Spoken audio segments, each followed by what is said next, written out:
آج کل social media پر ایک ویڈیو نے بہت دھوم مچائی ہوئی ہے اور اس کی وجہ سے کالے جادو کا موضوع ایک بار پھر سب کی زبان پر ہے۔ یہ ایک ایسا تصور ہے جو صدیوں سے ہمارے اندر خوف بھی جگاتا رہا ہے اور تجسس بھی۔ اور اسی ویڈیو نے ایک بہت ہی بنیادی سوال کھڑا کر دیا ہے کہ آخر یہ جادو حقیقت ہے یا صرف ایک وہم؟ کیا یہ کوئی ایسی غیبی طاقت ہے جو ہماری زندگیوں پر اثر ڈال سکتی ہے، یا یہ صرف نظر اور ذہن کا ایک پیچیدہ کھیل ہے؟ چلیں آج اس کا جواب ڈھونڈنے کی کوشش کرتے ہیں۔ تو سب سے پہلے یہ سمجھتے ہیں کہ جادو کی اصل حقیقت ہے کیا۔ اس کی جڑ تک پہنچنے کے لیے ہمیں اس کی بنیادی تعریف کو سمجھنا پڑے گا۔ دیکھیں، قرآن میں جادو کے لیے جو لفظ استعمال ہوا ہے وہ ہے سحر، اور دلچسپ بات یہ ہے کہ اس لفظ کے اپنے لغوی معنی ہی دھوکہ یا وہم کے ہیں، یعنی اس کی تعریف تو اس کے نام میں ہی چھپی ہوئی ہے، ایک ایسی چیز جو حقیقت نہیں ہوتی لیکن حقیقت ہونے کا گمان دیتی ہے۔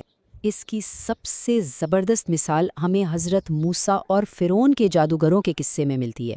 ایک طرف جادوگروں نے رسیاں پھینکی جو لوگوں کی نظروں میں سانپ بن گئیں، یہ خالصتاً سحر یعنی نظر کا دھوکہ تھا۔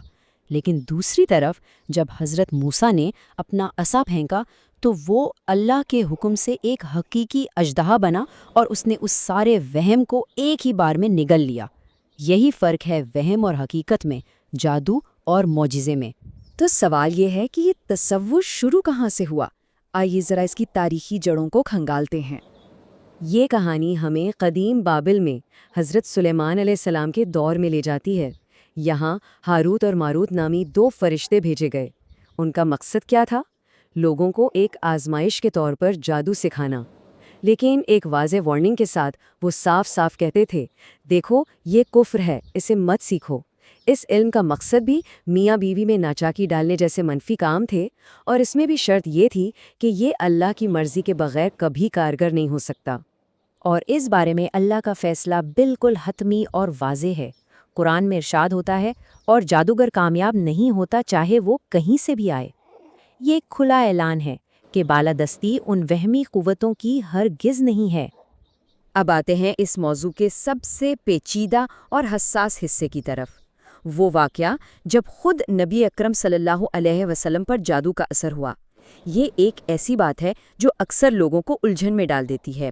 تو یہاں یہ سوال پیدا ہوتا ہے کہ بھئی اگر اللہ کے رسول خود اس سے متاثر ہوئیں تو کیا اس کا مطلب یہ نہیں کہ جادو واقعی ایک طاقتور خود مختار قوت ہے؟ لیکن کیا یہ کہانی کا صرف ایک ہی رخ ہے؟ ماخذ اس واقعے کو ایک بالکل مختلف زاویے سے پیش کرتا ہے۔ یہ کوئی کمزوری نہیں تھی بلکہ ایک الہامی سبق تھا۔ پہلا قدم، یہ اس وقت کے لوگوں کے لیے ایک آزمائش تھی جو جادو پر پختہ یقین رکھتے تھے۔ دوسرا قدم، یہ ایک ربانی سبق تھا جہاں اللہ نے خود اپنے نبی کو اس عمل سے گزارا۔ کیوں؟ تاکہ تیسرے قدم پر اس کا حتمی اور دائمی علاج خود ان کے ذریعے دنیا کے سامنے ظاہر ہو اور اس کی طاقت پر پھر کسی کو کوئی شک باقی نہ رہے۔ اور وہ حتمی علاج کیا تھا؟ قرآن کی دو روشن صورتیں، سورہ الفلق اور سورہ ناس۔ انہیں معوذتین یعنی پناہ دینے والی دو صورتیں بھی کہا جاتا ہے۔ یہ خاص طور پر اسی واقعے کے بعد نازل ہوئیں اور ہر قسم کے شر اور شیطانی وسوسے کا توڑ قرار پائیں۔ تو ہم نے یہ تو جان لیا کہ مذہبی طور پر اس کی حقیقت کیا ہے، لیکن اب سوال یہ ہے کہ یہ نفسیاتی طور پر کام کیسے کرتا ہے؟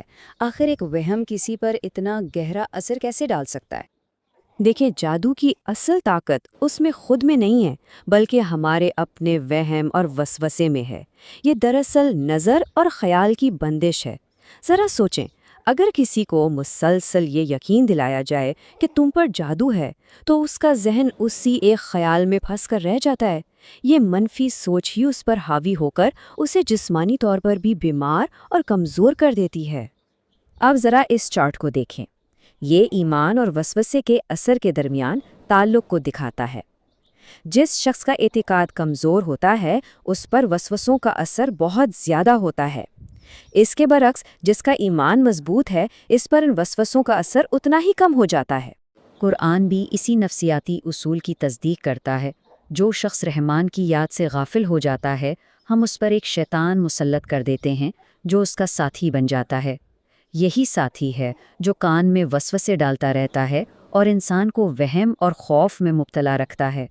تو اگر یہ مسئلہ نفسیاتی ہے اور اس کی جڑ ایمان کی کمزوری میں ہے، تو پھر اس کا اصل علاج کیا ہے؟ طاقت کا اصل سرچشمہ آخر ہے کہاں؟ یہ چھوٹا سا واقعہ اس نقطے کو بہترین طریقے سے سمجھاتا ہے۔ ایک صحابی کو ٹھوکر لگی تو انہوں نے شیطان کو برا کہا، تو نبی اکرم نے فرمایا ایسا مت کہو، اس سے وہ بڑا ہو جاتا ہے۔ یعنی جب ہم ان منفی قوتوں کو اپنی ناکامیوں کا ذمہ دار ٹھہراتے ہیں تو ہم خود اپنے ذہن میں ان کا قد بڑا کر دیتے ہیں، ہم انہیں طاقتور بناتے ہیں۔ اور یہیں پر وہ بنیادی اور سب سے اہم سوال سامنے آتا ہے، کیا یہ ممکن بھی ہے کہ کوئی شیطانی طاقت اس چیز کو روک دے جو اللہ دینا چاہتا ہے؟ چاہے وہ رزق ہو، اولاد ہو، صحت ہو یا خوشی، کیا کوئی مخلوق خالق کی مرضی پر غالب آ سکتی ہے؟ تو حل کیا ہے؟